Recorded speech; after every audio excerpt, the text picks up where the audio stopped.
हाँ, तो आज हम बात करेंगे बच्चों यूनिट 1 चैप्टर 2 अकाउंट्स का chapter 2 unit 1 basic accounting procedures general entry, जिसमें अकाउंट्स की बात करेंगे। अकाउंट्स की टू टाइप्स होते हैं। टाइप 1 में पर्सनल अकाउंट, टाइप 2 में इम्पर्सनल अकाउंट। पर्सनल अकाउंट में हम बात करेंगे तो पर्सनल किसी पर्सन की बात की जाती है, जैसे कि अब पर्सन में कोई एक इंडिविजुअल पर्सन भी आ सकता है, आर्टिफिशियल लीगल पर्सन आ सकता है जैसे कि कंपनी वगैरह हो गई। रिप्रेजेंटेटिव की बात करें तो रिप्रेजेंटेटिव कोई हो सकता है, जैसे कि मान लो कि हम रिप्रेजेंट करते हैं, जैसे कि मान लो अगर किसी से माल उधार खरीदना या बेचना, तो उसमें उस केस में आपका डेटर्स एंड क्रेडिटर्स क्रिएट होते हैं, तो रिप्रेजेंटेटिव बन जाएंगे। वो ह्यूमन पर्सन है। अब देखो, नेचुरल पर्सन में कोई ह्यूमन पर्सन से कोई हम ट्रांजेक्शन करते हैं, जैसे कि मान लो कि राम से हम गुड्स परचेज करेंगे, तो अब इस ट्रांजेक्शन में राम के अकाउंट होगा और राम को हम पैसा पे करेंगे, भाई कैश देंगे, परचेज अकाउंट डेबिट करेंगे। मान लो राम से परचेज किए, उधार में परचेज किए, तो परचेज अकाउंट डेबिट कर देंगे, purchase account debit to Ram. अब ये एक राम अकाउंट आ गया है, तो अब ये आपका इसमें क्या है, नेचुरल पर्सन आ गया। आर्टिफिशियल पर्सन जैसे कि किसी कंपनी वगैरह हो सकती है, तो आर्टिफिशियल पर्सन हो जाएगी। उसके बाद रिप्रेजेंटेटिव की बात करेंगे। अगर मान लो जैसे डेटर्स है, क्रेडिटर्स है, ये सारे क्या हो जाएंगे, हमारे रिप्रेजेंटेटिव हो जाएंगे। हम डिटेल से बात करेंगे आगे। रियल अकाउंट होता है, नॉमिनल अकाउंट होता है। ओके, अब हम बात करेंगे डबल एंट्री सिस्टम के बारे में। सबसे पहले सीखेंगे double entry system. Double entry system क्या होता है समझेंगे आगे। डबल एंट्री सिस्टम,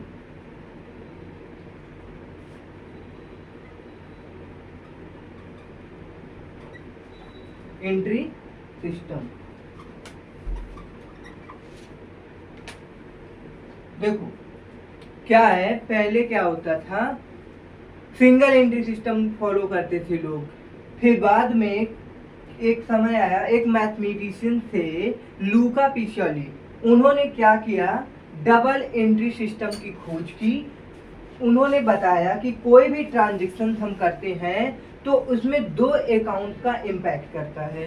मान लो अभी हम बात करें किसी भी एक ट्रांजैक्शन, मान लो हम फर्नीचर परचेज करने जाएंगे, तो फर्नीचर परचेज करेंगे तो भाई हमारा दो अकाउंट में इम्पैक्ट पड़ेगा। हमारे यहाँ परचेज फर्नीचर आएगी और हमारे यहाँ से कैश जाएगी, तो एक अकाउंट डेबिट होगा, एक अकाउंट क्रेडिट होगा, तो डबल एंट्री सिस्टम हो गया, डबल एंट्री सिस्टम। अब हम इसकी थोड़ा सा डिटेल्स हिस्ट्री समझेंगे, जानेंगे।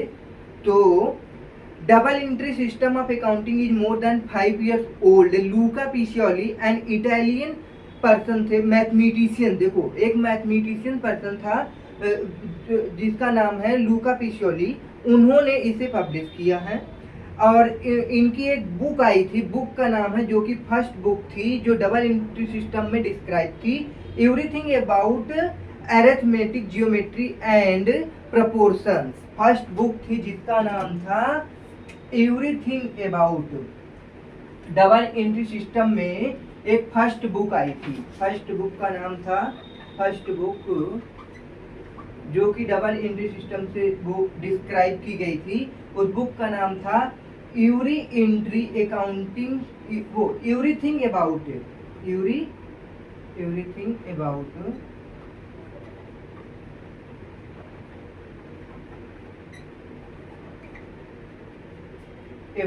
arithmetic geometry and proportions, everything about arithmetic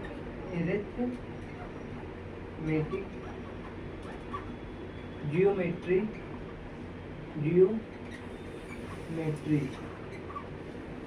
and proportions।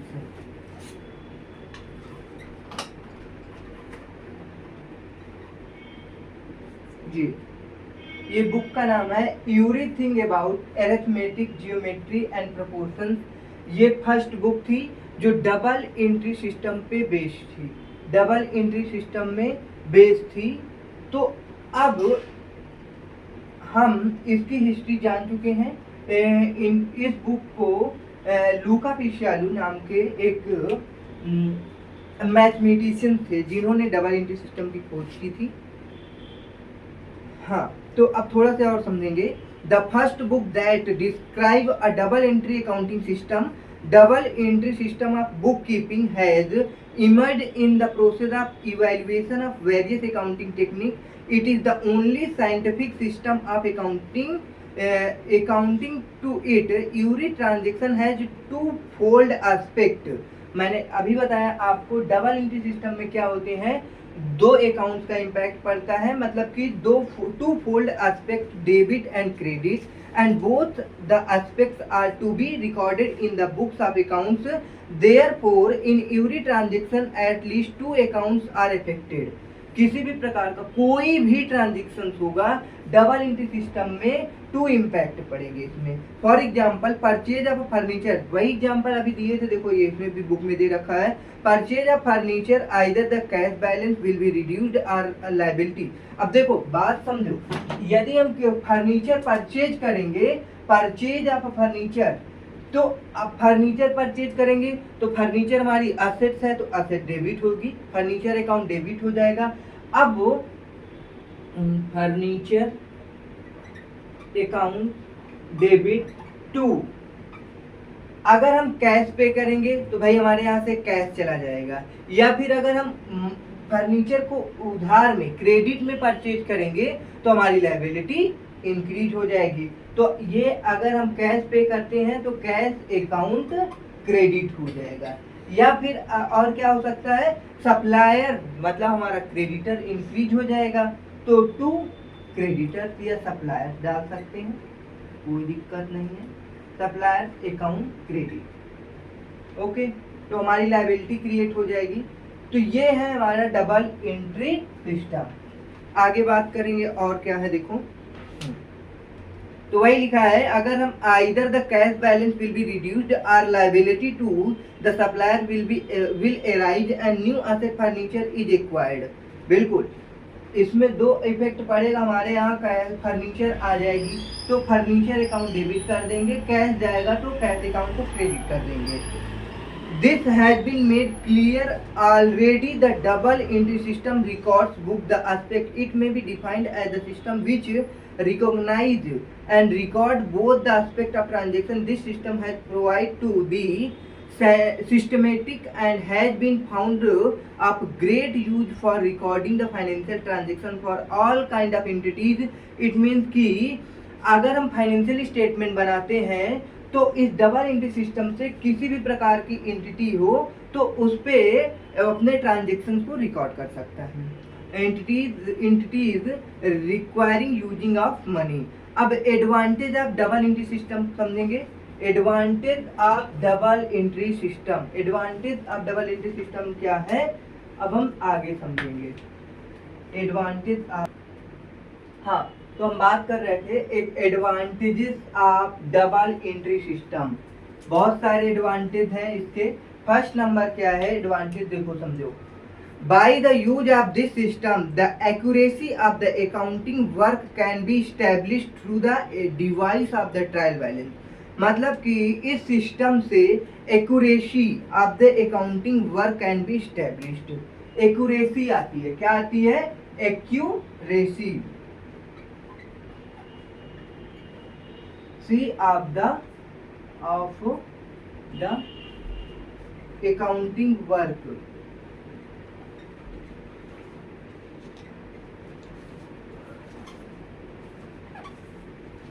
हाँ, accuracy of the accounting work can be established through the device of the trial balance। The profit earned or loss incurred during a period can be ascertained together with details। मतलब profit and loss इनका during a period, मतलब हमारा जो accounting period होता है 1 अप्रैल से लेकर के 31 मार्च तक, जितना भी प्रॉफिट एंड लॉस होगा, प्रॉफिट एंड लॉस ये दोनों एक साथ together during a period can be ascertain together with details. Ascertain हो जाता है together, ascertain together, ascertain together with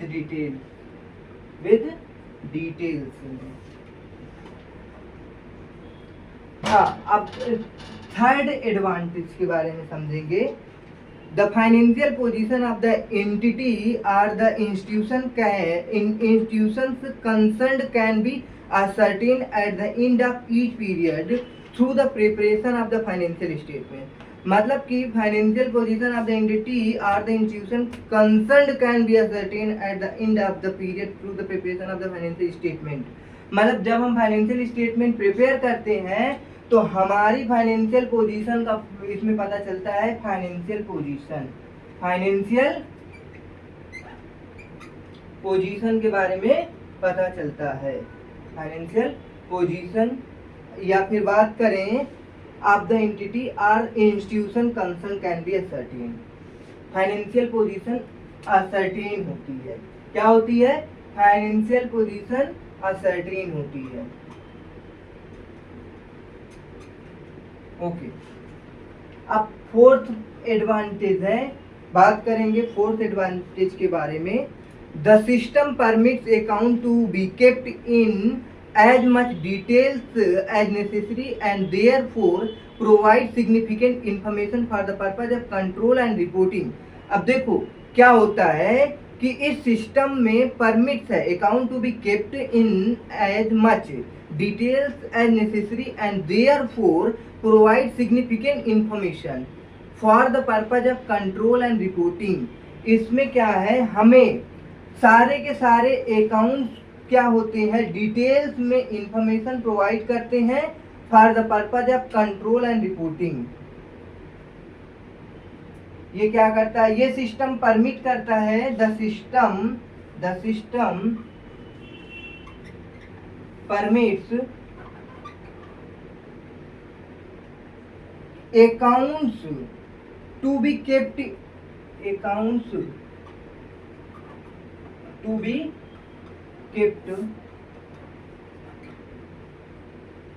in as much details as necessary, therefore provide significant information, that is significant information provide करता है। ये क्या provide करता है, that is significant information provide करता है। अब हम बात करेंगे पांचवें एडवांटेज के बारे में। रिजल्ट ऑफ 1 ईयर में be compared with those of previous year and reasons for the change में बी असर्टेन। अब देखो हम मतलब कि किसी भी फाइनेंशियल ईयर के इस साल के रिजल्ट को फ्यूचर में प्रिडिक्शन के लिए भी यूज कर सकते हैं, या पास्ट ईयर के रिजल्ट को इस साल के रिजल्ट से कंपेयर कर सकते हैं। कहने का मतलब है रिजल्ट ऑफ 1 ईयर में be compare to previous year.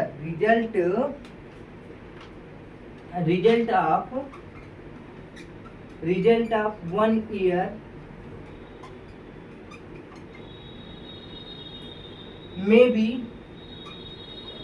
may be compared with those of previous year। ये था advantages of double entry system. पहले क्या है advantage, accuracy of the accounting work establish करता है। फिर एडवांटेज सेकंड क्या है, किसी भी ड्यूरेशन, मान लो कि एक ड्यूरेशन क्या है 1 अप्रैल से लेके 31 मार्च में हमारा फाइनेंशियल ईयर एंड हो जाता है। फाइनेंशियल ईयर एंड होता है तो हमारा profit and loss ascertain together with detail provide करता है कि कितना कहाँ से प्रॉफिट हुआ, कितना लॉस हुआ। उसके बाद फाइनेंशियल पोजीशन असर्टेन करता है कि हमारी कंपनी इस साल किस पोजीशन पे है, ये पता चलता है। The system permit account to be kept, that is information provide करता है। क्या प्रोवाइड करता है? इंफॉर्मेशन प्रोवाइड करता है। रिजल्ट ऑफ 1 ईयर में be compared with those of previous year. ये मतलब एक साल का रिजल्ट प्रीवियस ईयर के रिजल्ट से कंपेयर करने के लिए डिटेल्स में प्रोवाइड करता है। Account advantage of double entry system. Okay, आगे हम बात करेंगे। हाँ, आगे हम बात कर रहे थे advantage of double entry system के बारे में समझ चुके हैं। अब हम बात करेंगे डेबिट एंड क्रेडिट के बारे में। डेबिट एंड क्रेडिट वैसे टी शेप हमारा होता है, टी शेप होता है, ये टी शेप भाई, ये डेबिट होगा और ये क्रेडिट होगा। अब डिटेल्स में समझेंगे लेजर्स में। ये लेजर सेम लेजर ही है, कुछ नहीं। ये आपका डेट्स होती है, डेट्स हो गया, पार्टिकुलर्स हो गया, फिर ये आपका अमाउंट्स हो गया, ये आपकी फिर एक डेट हो गई, फिर पार्टिकुलर्स, ये अमाउंट। ओके, हाँ। अब हम बात करेंगे इक्वेशन के बारे में। इक्वेशन मतलब डेबिट एंड क्रेडिट, जैसे कि आपकी एसेट्स होती है, लायबिलिटी होती है, कैपिटल होता है, तो वो डेबिट क्या होती है, क्रेडिट कैसे होती है। तो आगे इक्वेशन के बारे में समझेंगे, इक्वेशन कैसे होती है। इक्वेशन के बारे में, equation asset is equal to liability plus capital. Capital asset is equal to liability plus capital. अब एसेट हमारी क्या होती है, जब भी हम एसेट परचेज करते हैं या भी हमारे बिजनेस में एसेट इंक्रीज होता है तो वो क्या होता है, डेबिट होता है, डेबिट होता है। एसेट इंक्रीज होगा तो डेबिट होगा, एसेट को हम लोग क्या करते हैं, डिक्रीज करते हैं तो क्रेडिट करते हैं। और लायबिलिटी जैसे ही हमारी क्या होती है, इंक्रीज होती है तो क्रेडिट करते हैं, डिक्रीज होती है तो हम क्या करते हैं, डेबिट करते हैं। सिंपल। कैपिटल की बात हम करेंगे डिटेल्स में। देखो समझो, कैपिटल हमारा जो भी है, कैपिटल के बारे में अब इसका नेचर समझें। भाई एसेट का नेचर क्या होता है, लायबिलिटी का नेचर क्या होता है, कैपिटल का नेचर क्या होता है। भाई एसेट इंक्रीज होती है, डिक्रीज होती है, ये समझ में तो आ गया। लेकिन कैपिटल, अगर कोई बिजनेसमैन है अपने बिजनेस में कैपिटल लगाता है तो सिंपल बिजनेस की लायबिलिटी इंक्रीज होती है। अब ये बात कैसे समझ में आएगी, समझो। मान लो ये कोई बिजनेस है, ये बिजनेस है और ये एक कोई पर्सन है, बिजनेसमैन। अब ये बिजनेसमैन क्या करेगा, वे अपने बिजनेस में पैसा लगाएगा, तो उस पैसा को हम क्या बोलते हैं, कैपिटल बोलते हैं। तो जब ये अपनी खुद की पॉकेट से जो पैसा या फिर लोन लेके, भाई सोर्स बहुत हो सकते हैं, एक बिजनेसमैन अपना क्या कर सकता है, खुद के पॉकेट को पैसा लगा सकता है अपने बिजनेस में, और क्या कर सकता है भाई, लोन ले सकता है, कहीं से फंड को रेज कर सकता है, भाई शेयर वगैरह इशू करके, डिवेंचर वगैरह इशू करके। तो ये सोर्सेज हैं कि भाई एक बिजनेसमैन किस तरीके से कैपिटल को रेज कर सकता है। भाई कैपिटल रेज करेगा, बिजनेस में लगाएगा। अब ये क्या किया, बिजनेस में लगा दिया कैपिटल, तो भाई ये इसे क्या बोलेंगे, कैपिटल बिजनेस का तो बोला ही जाएगा। लेकिन अब ये किस नेचर का है, तो इसका नेचर क्या है, लायबिलिटी है। क्या है, लायबिलिटी है, ये लायबिलिटी है। बिजनेस की लायबिलिटी इंक्रीज हो जाएगी। अब समझो, अगर ये बिजनेसमैन बिजनेस में पैसा लगा दिया तो कैपिटल इंक्रीज हो गई, मतलब कि लायबिलिटी इंक्रीज हो गई। अब सपोज बिजनेसमैन को कभी पैसे की जरूरत होती है तो क्या करता है भाई, बिजनेस से पैसा अपने क्या है, सेल्फ पर्पज के लिए निकाल सकता है। तो अब वो किस नेचर का होगा भाई, उसे हम लोग बोलते हैं ड्राइंग्स। क्या बोलते हैं, ड्राइंग्स बोलते हैं। क्या बोलते हैं, ड्राइंग्स।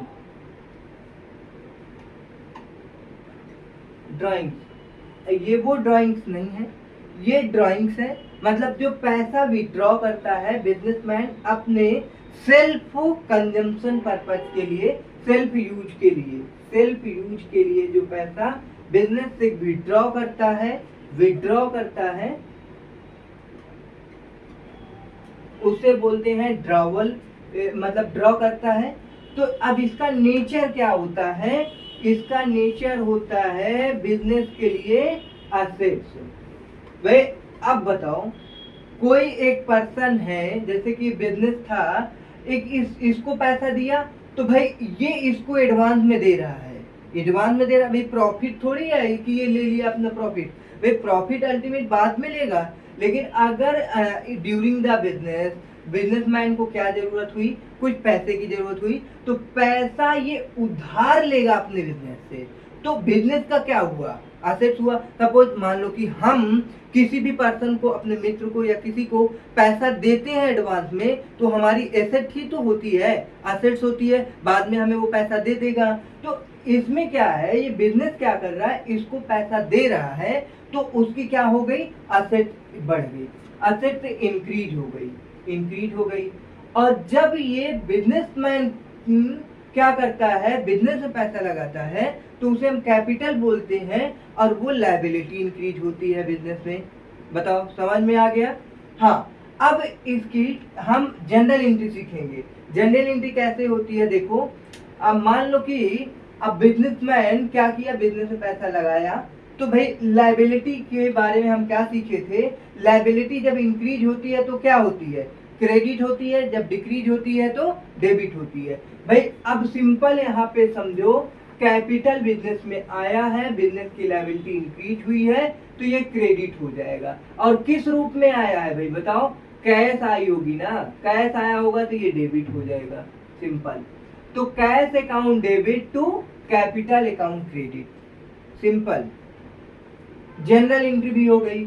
अब ड्राइंग्स के बारे में बात करेंगे। भाई जब बिजनेस से पैसा विड्रॉ किया जाता है, ड्रॉ किया जाता है, तो उसकी असेट्स होती है, मतलब ड्राइंग असेट्स होती है। जब असेट बढ़ती है, देखो असेट इंक्रीज हो रही है, तो हम क्या करेंगे, डेबिट करेंगे।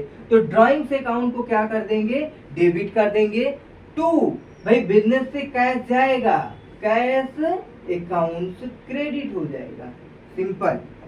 ड्राइंग समझ में आ गया, कैपिटल समझ में आ गया, इसकी जनरल एंट्री भी समझ में आ गई। और ड्राइंग्स की नेचर क्या होता है, असेट्स होता है, कैपिटल का नेचर लायबिलिटी होता है, इसकी जनरल एंट्री और सब कुछ डिटेल्स में समझ में आ गया। ओके, अब हम आगे बात करेंगे फर्दर डिटेल्स में। इक्वेशन समझेंगे। इक्वेशन हमने समझ लिया है, asset is equal to liability plus capital. अब इसकी इक्वेशन की बात करेंगे। तो अब हम बात करेंगे आगे जनरल एंट्री के क्वेश्चन नंबर 1। ये यूनिट 1 का इलिस्ट्रेशन नंबर 1 है। Following are the transactions are enter into by R after the started his business, so how various accounts will be affected by these transactions.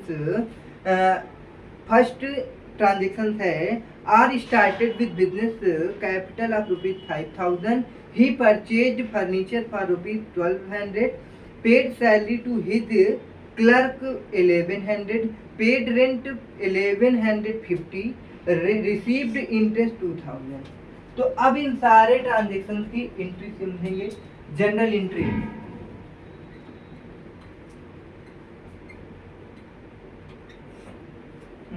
तो general entry के एक बार format बना देते हैं। ये आपका डेट वाइज होता है, ये डेट है, सीरियल नंबर भी आ सकता है, जरूरी नहीं है डेट ही हो। ये पार्टिकुलर्स है, पार्टिकुलर्स आपका, ये डेबिट है, ये क्रेडिट है, अमाउंट,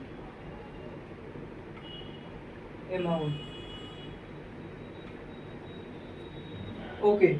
अब हम बात करेंगे डेट। मान लो कि कुछ भी है, अप्रैल है, अप्रैल 2025, 1 अप्रैल से मान लो ट्रांजेक्शन हुआ है। R started business with ₹5,000, R started. अब देखो अभी हम जस्ट बताए थे कि कोई भी बिजनेसमैन क्या करता है, पैसा अपने बिजनेस में लगाता है तो क्या होता है, ये बिजनेसमैन है, अपने बिजनेस में क्या कर रहा है, पैसा इंट्रोड्यूस कर रहा है। तो पहले समझो नेचर क्या है इसका। भाई कैपिटल आएगी तो बिजनेस की लायबिलिटी इंक्रीज हो जाएगी, लायबिलिटी इंक्रीज होती है तो क्या करते हैं, सीधा क्रेडिट करते हैं। तो कैपिटल अकाउंट क्या हो जाएगा, क्रेडिट हो जाएगा। और उसके अगेंस्ट में डेबिट होना है, क्या आ रहा है, कैश आ रहा है, तो कैश अकाउंट डेबिट हो जाएगा। तो cash account debit to capital account credit, simple. इस अकाउंट में 5,000 डेबिट, बस ये हो गई। अब नेक्स्ट डेट है 2, सेकेंड डेट को अप्रैल में ये हो रहे हैं सारे ट्रांजेक्शन। अप्रैल 1, अप्रैल 2 अप्रैल में क्या हो रहा है, ही परचेज फर्नीचर। अब ये बिजनेस में फर्नीचर परचेज किया जा रहा है। तो अब बिजनेस में फर्नीचर परचेज करेंगे तो हमारे यहाँ क्या आएगी, फर्नीचर आएगी। फर्नीचर का नेचर क्या होता है, असेट्स होता है। असेट इंक्रीज हो रही है तो हम क्या करेंगे, डेबिट करेंगे। और हमारे यहाँ से कैश जाएगा, किस में का परचेज कर रहे हैं, कैश में परचेज। कुछ नहीं कहेगा तो कैश, अगर किसी का नाम दिया होगा, कैश नहीं दिया होगा तो भाई क्रेडिट परचेज होगा। तो अब क्या है, ही परचेज फर्नीचर फॉर ₹1200। तो फर्नीचर परचेज करेगा तो बिजनेस में फर्नीचर आ जाएगी, फर्नीचर आ जाएगी। तो फर्नीचर इंक्रीज होगी। फर्नीचर असेट्स होता है, असेट नेचर का है, किस नेचर का है, असेट्स। इंक्रीज हुई तो डेबिट करेंगे। अब हमारे यहाँ से कैश जाएगी, भाई कैश हमारे यहाँ जाएगी तो इसका क्या नेचर है, भाई यहाँ इसका नेचर है असेट्स ही है। असेट्स हमारे यहाँ से जाएगा, कम होगा तो क्या करेंगे, क्रेडिट करेंगे, सिंपल। अब इसकी एंट्री कर लो, यहाँ पे क्या करेंगे, furniture account debit to cash account credit. कितना है, 1200। ये लो 1200।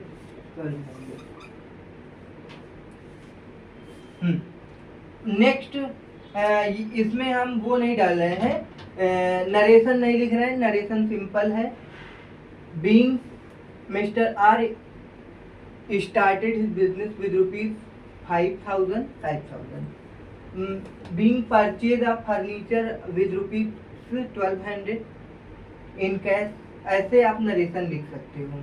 अब नेक्स्ट क्या है, transaction paid salary to his clerk. Clerk को सैलरी पे किया जा रहा है।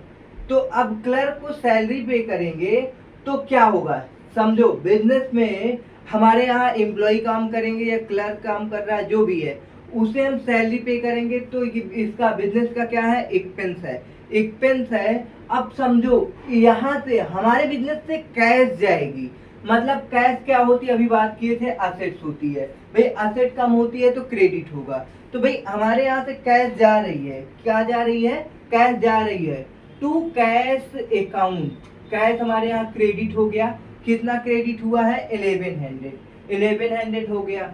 अब उसके अगेंस्ट में डेबिट करेंगे, लेकिन क्या डेबिट करेंगे, भाई सैलरी क्लर्क को पे कर रहे हैं, सैलरी अकाउंट डेबिट कर सकते हैं, सैलरी अकाउंट्स डेबिट कर देंगे 1100। Very simple.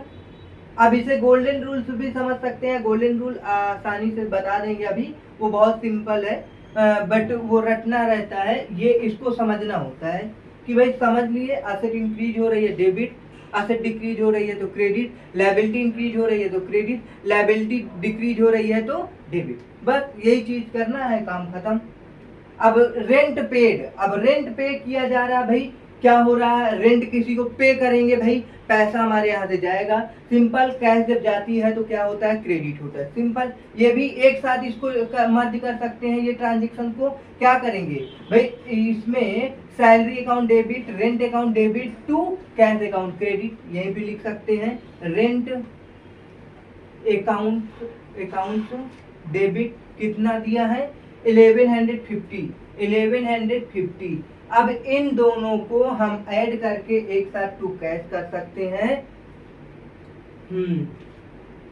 2250 हो जाएगा, सिंपल।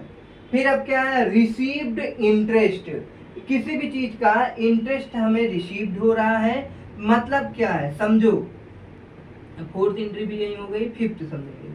क्या हो रहा है, इंटरेस्ट रिसीव कर रहा है, तो पैसा हमारे यहाँ आ रहा है। जब हमारे यहाँ इंटरेस्ट मतलब हमारे यहाँ पैसा आएगा तो क्या होगा, हमारी असेट इंक्रीज होगी। जब इंक्रीज होती है असेट तो हम डेबिट करते हैं, उसके अगेन में क्या करेंगे, क्रेडिट करेंगे।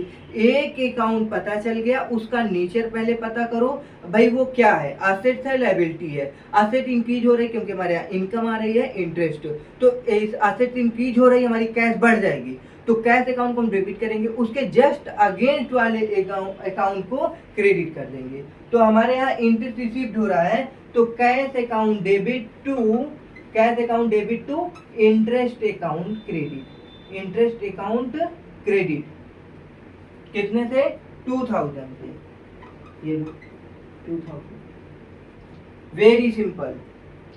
तो अब अगर आप ये कंसेप्ट सीख लेंगे तो किसी भी प्रकार की जनरल एंट्री होगी तो आ जाएगी आसानी से।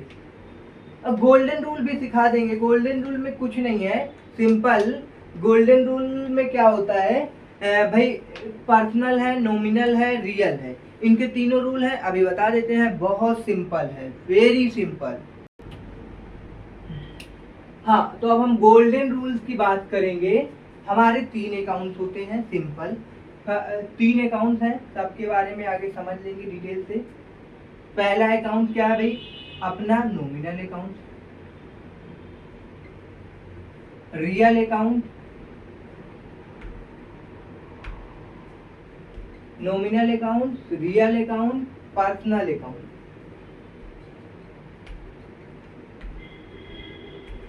नॉमिनल अकाउंट में क्या आता है, हमारे सारे के सारे एसेट्स एंड लायबिलिटी, वो सॉरी इनकम एंड एक्सपेंस आते हैं। क्या आते हैं, income and expense, income and expenses आते हैं। इनकम और एक्सपेंस से रिलेटेड अगर कोई भी ट्रांजेक्शन होगा तो वो कहाँ जाएगा, नॉमिनल अकाउंट में। रियल अकाउंट में क्या आएगा, रियल अकाउंट में किसी भी प्रकार की असेट्स हो या फिर लायबिलिटी हो, लायबिलिटी वो हमारी कहाँ जाएगी, liability, liability. Assets and liability से रिलेटेड किसी भी प्रकार का ट्रांजेक्शन होगा तो रियल अकाउंट में जाएगा। पर्सनल अकाउंट में क्या क्या आएगा, देखो पर्सनल में किसी भी पर्सनल नेचर, जैसे कि मान लो आपका हो गया पर्सनल में कोई पर्सन का नाम हो गया, या ऐसे ट्रांजेक्शन जो रहेंगे किसी पर्सन से रिलेटेड, पर्सन से रिलेटेड, ओके ठीक है। तो अब समझो इसके रूल क्या होते हैं, रूल समझ लो। इनकम, अब देखो उससे मॉडर्न अप्रोच से इसे रिलेट करना चाहो तो रिलेट कर सकते हो। इनकम अगर इंक्रीज होती है तो हम लोग क्या करते थे, हमारे यहाँ कैश आती थी, तो जैसे ही हमारी असेट बढ़ती है सारे के सारे इनकम, असेट इंक्रीज होती थी, इनकम इंक्रीज होती थी, तो हम लोग क्या करते थे बताओ। हाँ चलो, नॉमिनल अकाउंट्स में ऑल एक्सपेंस एंड लॉसेस, जितने भी एक्सपेंस या लॉसेस होते हैं वो हम डेबिट करते हैं। ऑल इनकम एंड गेन्स को हम क्या करते हैं, क्रेडिट करते हैं। Simple, all expense and losses तो क्या करते हैं, डेबिट करते हैं। और क्रेडिट किसे करते हैं, all income and gains, gain हो सकता है भाई, को हम क्रेडिट करते हैं। ये है हमारा रूल, वेरी सिंपल। हाँ, अब देखो बात करेंगे हम रियल अकाउंट। रियल अकाउंट में हम क्या करते हैं भाई, असेट आएगी और लायबिलिटी हमारी क्या होती, इंक्रीज होगी। भाई अगर हम पैसा नहीं पे करेंगे तो लायबिलिटी क्या होगी, इंक्रीज होगी। तो अब हम इसमें क्या करेंगे, व्हाट कम्स इन, हमारी जब असेट आती है तो व्हाट कम्स इन, जब हमारे यहाँ किसी भी प्रकार की चीज जाती है, असेट या तो जाएगी या फिर लायबिलिटी हमारे इंक्रीज होगी, तो हमारे क्या होगा, क्रेडिट होगा। सिंपल। तो what comes in, what come in, वे जैसे कि फर्नीचर परचेज करेंगे तो फर्नीचर हमारे यहाँ आता है, व्हाट कम्स इन, क्या आया, फर्नीचर आया, फर्नीचर अकाउंट डेबिट टू, हमारे यहाँ से क्या गया, what goes out, what goes out, simple, cash चला गया, कैश अकाउंट क्रेडिट कर देंगे। पर्सनल अकाउंट में debit the receiver, credit the giver, debit the receiver, credit the giver, ये आपका गोल्डन रूल हो गया। जहां तक आप तो वही मॉडर्न अप्रोच को फॉलो करो। डेबिट सारी असेट्स को करो, जब असेट इंक्रीज हो डेबिट करो, असेट डिक्रीज हो तो क्रेडिट करो, लायबिलिटी इंक्रीज हो तो क्या करो, क्रेडिट करो, लायबिलिटी डिक्रीज हो तो डेबिट करो। बस ये फार्मूले अगर आप याद रखोगे तो आपकी जनरल एंट्री बहुत ही आसान हो जाएगी। हाँ, मॉड्यूल के सारे इलिस्ट्रेशन ट्राई कर लेना, अगर नहीं आता तो कमेंट बॉक्स में कमेंट करो, डाउट्स को उस पे लिखो, उससे रिलेटेड आपको डाउट्स की वीडियो बना के अपलोड कर दी जाएगी। Thanks for watching.